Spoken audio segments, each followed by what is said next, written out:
So, as we know in the NBA, the trade deadline is approaching. And usually around this time of month, we can see some big boom or bust trade. And recently, there was a trade that honestly shocked me and shocked the rest of the world. And right now, I'm here with basketball expert and former player Charles Campbell. And of course, he is a Super Mavericks fan. So, Charles, what were your initial thoughts about the trade? Yeah, I think you were spot on with the word. I shocked. I was shocked. I mean, I had no words. I can remember the exact place, exactly where I was when that happened, and I really just kind of just lost all my hope in the Mavs. To be honest, I mean, it really like you were right on the nail with that, and I was shocked. Yeah, honestly, I'm sure you're not the only one. A lot of Mavericks fans have gone and then they had to deal with that. But what do you think of this whole trade? What do you think of Nico Harrison? Like, despite this entire trade, what do you think of him overall as a general manager? Do you think he still does a good job? Do you think he's done mediocre? How would you describe it? It's kind of confusing because he's done every single thing spot on. Like everything he's done has been perfect up until now. It doesn't make sense to me. I mean, he brought in PJ Washington, Daniel Gafford, Quentin Grimes, Dante Exum, Clay Thompson, traded for Kyrie a couple years ago. He drafted Derek Lively. He's done every single move perfect. And then he does a move like this. And so I think he's still a good GM. I honestly don't know what to expect next from him. If he's willing to trade Luka, what else is he willing to do? And it's going to be tough to know. I think he's still a good GM. I think he made a very rash decision with the Luka trade, and that could be very detrimental to the Mavs franchise. However, I still think he's a good GM.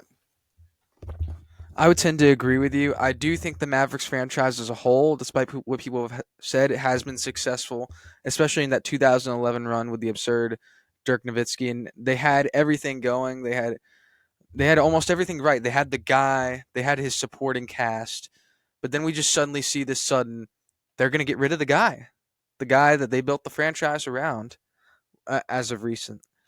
And speaking of recently, the NBA has they've seen a decline in viewership. There have been a lot of fans who have left because it's become boring because nobody's really doing anything. You're not seeing a lot of change in the NBA. And something like this is a massive change. And what do you think? Do you think this trade's honestly good for the NBA in terms of viewership? Anything like that? Like, what are your thoughts on this trade and how it affects the NBA? Yeah, I think is great for the NBA as a whole. From the As far as the business side, before the trade, the Lakers brought in the third most revenue in the NBA. But after this, if you're adding Luka Doncic, he's top three player in the league. The Lakers now have like a franchise player for a super long time, and I think it's great as far as from the Lakers standpoint, but also just as far as the NBA as a whole. I think it's going to bring in a ton of new fans. It's going to bring a ton of revenue. The Lakers are probably the most popular team in the NBA, and I think overall it is a huge impact on the NBA, and it's going to be for the good. And everybody, I know this isn't the first shocker trade that we've seen. There have been a lot of those recently.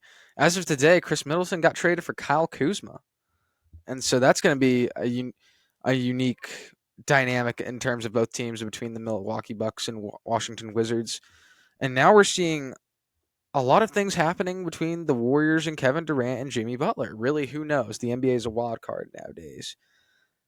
So I'm going to switch it up here and say, who are the untouchable players in today's NBA? Like, who do you think that no matter what happens in the trade deadline, what day it is, that these players will stay on these teams that they have? I love to say Steph Curry, Nikola Jokic, but like crazy as it seems, I don't think I think no one's untouchable. I think 2 years ago, I would have said Luka Doncic was untouchable, and here he goes being traded away. I think one wrong mistake on the player's behalf or one wrong comment, it can just create a train that just goes spiraling downhill. They traded Luka Doncic for being overweight. I mean, that's not a huge concern in most people's eyes, but they traded away their star franchise player. Me personally, I think no, anybody can be traded, whether you're Steph Curry, Nikola Jokic. It sucks because you like to have loyalty, but I don't think there's not one player in the NBA that's untouchable. And with that being said, with there apparently being no untouchables in the NBA as of right now and probably ever, do you think the Mavs still have a shot to win it this year, man? Coming like as a Mavericks fan yourself, like do you think that? I 100% think they do. I kind of lost hope once they traded Luka, but I went back and I looked at their roster, and I'm just going to read you off a list of names: Anthony Davis, Kyrie Irving, Derek Lively, Daniel Gafford, PJ Washington, Klay Thompson, Caleb Martin, Najee Marshall, and Max Christie. That's a star-studded lineup. I know they just lost their best player in Luka, but they just gained Anthony Davis and Caleb Martin and Max Christie. And I think Max Christie is a really underrated pickup. He went 100% on his threes last night, 15 points, and I think he pulled in 9 rebounds as well in his Mavs debut. And the sky's the limit for that kid. He's only 21 years old, and he can really pull in some great production off the Mavs bench. So I really do think the Mavs have a great shot. You know what? That is a respectable answer. I will give you that. And I really do think the Mavericks I think they still have a conference championship chance. That's what I think. I think now you're going to see them they're going to format a lot like how the Bucks were with Middleton, Giannis, and Damian Lillard, except not exactly the same. Because you get the freakish athleticism and speed with Anthony Davis and the defensive talent. Because now, if you look at it, the Mavericks they got rid of their one defensive liability, but also their best offensive passer. So that's the only downside. So you're sacrificing offense for defense. But you know what they say, defense does win championships. So we've talked about the Mavericks and how they're going to pair up together as a team. So what do you think JJ Redick's going to do with Luka and LeBron on the court? How do you think they're both going to be used? Like, are we going to see LeBron and Luka just switch constantly at point guard position? Like, what do you think is going to happen? Yeah, I mean, we're obviously going to see a decent amount of ISOs from Luka. But one thing that Jason Kidd ran with Luka back on the Mavs is they would run a Maxi Kleber or Derek Lively screen high up on the court, and because of Luka Doncic, the other team would have to double team, and they sent that quick double off that pick. Luka would bring the ball back and kind of toss a little lob pass over the two defenders towards that Lively or Kleba. And to that, all Kleber Lively has to do is just dribble down court, probably two dribbles, and it's a read. He either the centered position is going to step up, stop Lively from going down, and it's a little lob to that dunker spot, or the weak side helps, and it's a quick corner three. And so I think I could see Luka doing that, except you're going to have LeBron in that position of that Lively or Kleba. And LeBron, as we all know, his best gift is passing. And I would hate to see LeBron coming down full speed ahead, about to dunk that ball or absolutely drop a dime to that dunker spot for easy lob or a corner three. Like I really think that's going to be an unstoppable way. And so the only way to stop that would to not be double teaming Luka, and that in itself you just cannot have happen. So I think the Luka LeBron is going to be a great duo. Their IQs are both off the chart. It's not going to even be close. There's no way to guard both of them, especially both of them while they're on the same court together. That is a pretty good statement. I like how you demonstrate good knowledge with the basketball X's and O's. So I personally think they're not going to have them on the court at the same time a lot. I think because of their triple double threat abilities, they're going to put them on different times so that way they can help distribute the talent evenly. I think you'll see them in the playoffs get on the court together. And if you recall that 2017-2018 Rockets team, nobody really knew who the point guard was going to be. They didn't know if they were going to still give it to Harden, who was the leader in assists the year before, or Chris Paul, who had led the league in assists up to 4 times at that point. And so you could see them taking it out of the court multiple ways. I think LeBron will be the ultimate lob threat for Luka, and I think Luka is the best 3-point shooter alongside Dalton Connect, because that pair together and Austin Reeves, that's 3 cold white boys you got right there. Eh, Pardon my pardon the way I say that, but I do seriously think with that team, that's going to be extreme threats to the title. Once they get things rolling, I think in these first 6-7 games, you're going to see them working things out chemistry wise. Once they get it rolling, I think they're going to be the 4th seed in the Western Conference.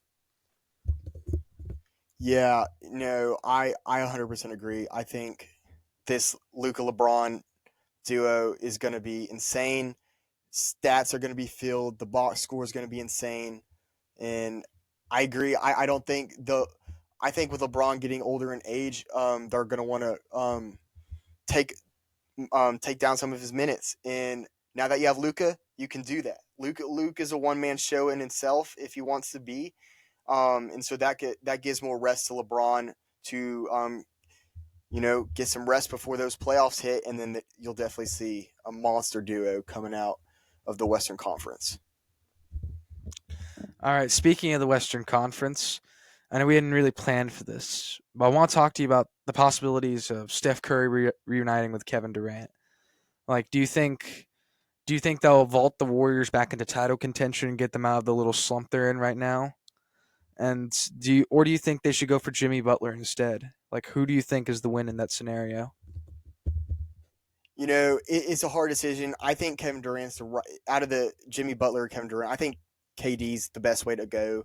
He's already won 2 chips on the Warriors, and there's just no way that you just cannot bring him back. Jimmy Butler, he's a locker room issue in my opinion. He's kind of a liability, and his skill set just doesn't match what the Warriors want. They want fast pace, a lot of 3 points, and D up. Jimmy can D up, but I wouldn't consider him a fast paced 3 point shooter. Kevin Durant is. Kevin Durant can D up when he wants to, and when those playoffs come, you best be knowing he's going to D up and he's going to put that hand up. So you you better know he can put the shots up. He's going to get you 25 a night if he wants to, and I think it would be a great addition. The only issue, in my opinion, would be what you have to give up to get Kevin Durant. But if you can get a decent enough trade off, maybe a couple first rounders and throw in a couple players. But if you can keep that Steph Curry, Draymond Green, and Clay, I mean, I wish Clay Thompson was there, but if you can get Kevin Durant, Draymond, and Steph back together, that's a heck of a that's a heck of a team. So I think that would be great. And you know what? That is great. And if that trade happens, we will definitely make an episode about that. But for now, I want you to prepare to tune in for the Super Bowl predictions with Maxwell Tomlinson later this week before the Super Bowl. So I thank you to all my viewers out there listening, whoever you might be. I really appreciate it.